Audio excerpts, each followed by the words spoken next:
What's up YouTube, and welcome to A Dog's Life. Today we have an unboxing here from LTB. It's a September Bass Box XL, and we're about to open it up. But first, today is National Pizza Day, National Pepperoni Pizza Day, and it's one of my favorite days of the year because pepperoni pizza. But now the box. Crack it open. Rip it open. We got the tackle guide here. So I'm gonna read this and pull stuff out of the box as I find it in there. So the first thing is a Vicious Topwater 110. Let me pull that out. So the topwater bait, topwater pencil bait, size 110. Pull it out real quick. You guys check it out. I'll put a better photo on screen, but it looks like the bone color. It's like an off-white with a red stripe on it. And it says, it's a topwater for the location, humps, ledges, tules, weeds, brush piles, open water, riprap, points, docks, rocks, and trees. And the pro tips are, cadence is the most important part of fishing a walking style bait. On any given day, bass will be more prone to hit a bait moving with a certain rhythm. Sometimes they'll want a twitch pause, action, while other times they just want to burn across the surface quickly. Learning the right cadence when you're out on the water is really important, so switch it up until you find it. The next thing is the Casaic Cowboy. That's this guy right here. So I'll get a better shot for you guys. And the location is mid-depth, and you fish it over humps, ledges, riprap, points, and docks. And rocks. Pro tips are, when fishing a crankbait designed for the middle of the water column, make sure that you know the depth you're fishing and the way the bottom is contoured to the best of your ability. This is the easiest with electronics, of course, but you can also cast your bait from shallow to deep and run uphill to make sure you're making the bottom contact. This allows your bait to really bury into the bottom and create a ton of disturbance and deflection, which will trigger strikes. Next thing is the Bass Crasher Frog. This is a plastic, and I do love fishing plastics because they're fantastic. So here's the frog. Get a better shot. And so it looks like green pumpkin, I'm pretty sure. And the location would be grass, tules, weeds, brush piles, mats, docks, and trees. And the pro tips, this is really a versatile, soft plastic that can be rigged a couple different ways. It was designed to be run on a surface with a weightless offset hook you cast out on a monofilament line or braid and work it across the top of mats, lily pads, or any surface to cover.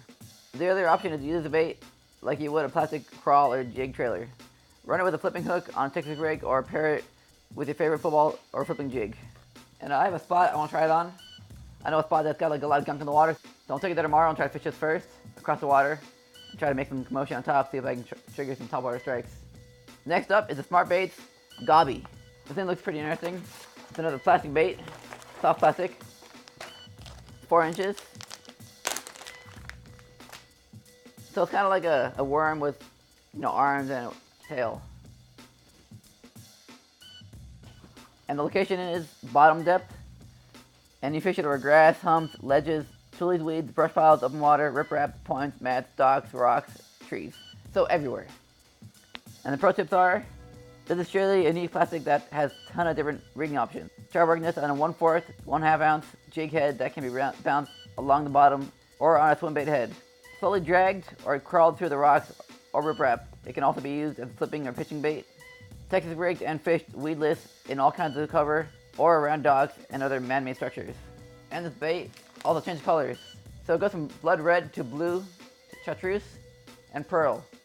So depending on the water temperature, this color will change and it'll modify, I guess, and it'll appear differently to fish because it'll change colors when it's the water. Next up, we got the Mustad Ultra Lock Light Hook.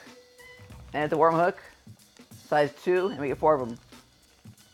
So I'm pretty sure you guys already know about hooks and how they work, and I don't got to talk about them too much. But I'll show a photo of it so it's closer and you can see it more in detail. And location, everything. Depth, everything, because it's a hook. Alright, the next thing is a Bagley Balsa Minnow Twin Spin. And this looks like a really cool topwater bait. And I don't have this one yet. Well, one like this yet. So it's a long bait. It's got a propeller in the front and one in the back. So it's going to cause a lot of commotion in the water when you bring it along. And this one is a Bass XL exclusive. And it's a topwater bait, and you want to fish it over humps, ledges, tules, weeds, riprap, points, docks, and rocks. And the pro tips are, the topwater prop has long been a secret weapon of some of the best anglers.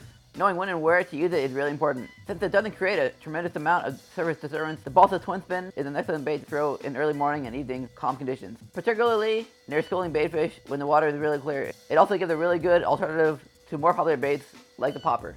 And the last thing on here is the Cabin Creek 4-inch Salty Lizard. And this is also a Bass XL exclusive. It's a little guy, a little tiny lizard here. It's pretty cool. And it's clear with black spots. And it's to be used topwater, over humps, ledges, tule weeds, brush piles, open water, points, docks, rocks, and trees. And the pro tips are, lizards are consistently one of the most underrated plastics in fishing. It gets some attention around spawn where a lot of anglers use them for bed fishing to mimic egg-stealing predators. However, they're an excellent option year-round. Try fishing them on a Carolina rig over deep water points, or flip them on a Texas rig around docks or shallow structures.